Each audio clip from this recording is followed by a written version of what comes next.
為迎接新年，電視台2月15號晚就重播舊年12月31號晚澳門舉行嘅倒數迎接2026音樂盛典。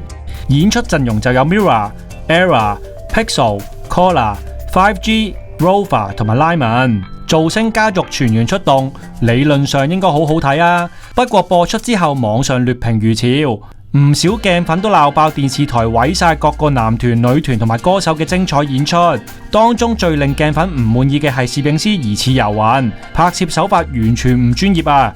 最明顯就要講到姜濤同阿 Marf 跳唱 Master Class 嘅時候，硬係有一個主角出鏡，兩位唱緊歌嘅時候就出現 fans 嘅遠鏡，仲有跳唱嗰陣啊，長時間影住表演者嘅大頭，又影唔到舞技，但需要影大特寫嘅時候，又變咗超遠鏡。手法好反智啊！仲有運鏡同埋剪接，令到成個節目都變得支離破碎。仲有一樣嘢係鏡粉唔可以接受，就係畫面突然間成個黑晒，令到有鏡粉擔心係咪屋企電視機壞咗啊！更加有網民話，由鏡粉 upload 嘅 fan cam 短片，可能比電視台嘅攝影師拍得仲靚喎。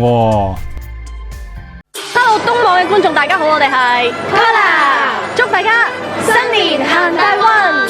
我哋嘅新年願望係乜嘢呢？今年唔做後悔嘅事。哇！祝大家身體健康啊！點都要開開心心先啦。